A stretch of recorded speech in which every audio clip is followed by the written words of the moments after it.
આજરોજ ડૉક્ટર બાબા સાહેબ આંબેડકરના જન્મજયંતિ નિમિત્તે સિવિલ સર્કલ ખાતે વિશ્વ હિન્દુ પરિષદ અને અન્ય સામાજિક સંગઠનો દ્વારા બાબા સાહેબને પુષ્પાંજલિ અર્પિત કરવામાં આવી।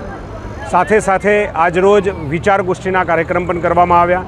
સમાજની અંદર સામાજિક સમરસતા ઊભી થાય, બાબા સાહેબે કીધું છે એ પ્રકારે સર્વ લોકો શિક્ષિત બને, સંગઠિત બને અને રાષ્ટ્ર નિર્માણના કાર્યની અંદર સૌ જોતરાય અને આપણે સૌ હિન્દુ છીએ એ ભાવ સાથે રાષ્ટ્ર નિર્માણ કરી ભારતને વિશ્વગુરુ બનાવવામાં સહાયરૂપ બનીએ।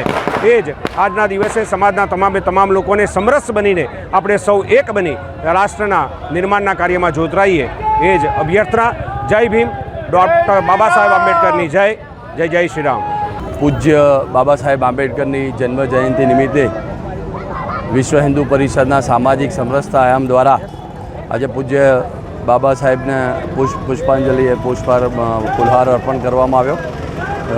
દર વર્ષની જેમ વિશ્વ હિન્દુ પરિષદ સામાજિક સમરસતાના પ્રણેતા પૂજ્ય બાબા સાહેબ આંબેડકરની જન્મજયંતિ નિમિત્તે વિવિધ પ્રકારના કાર્યક્રમો અને એમને જે જીવનમાં આપણને જે બોધ આપ્યો છે એના બોધ લઈ અને સામાજિક સમરસતાનું જે વિશ્વ હિન્દુ પરિષદનું કાર્ય છે એની ગતિ વધે છે। આજે 14મી એપ્રિલે પૂજ્ય શ્રીનો જન્મદિવસ નિમિત્તે સામાજિક સમરસતા આયામ દ્વારા આજે આ કાર્યક્રમ કરવામાં આવ્યો। સૌના સમાજના બંધુઓને પણ બાબા સાહેબની જન્મજયંતિ નિમિત્તે શુભેચ્છાઓ।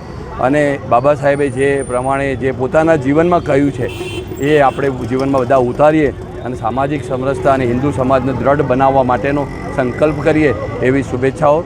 જય શ્રી રામ, જય ભીમ, ભારત માતા કી જય।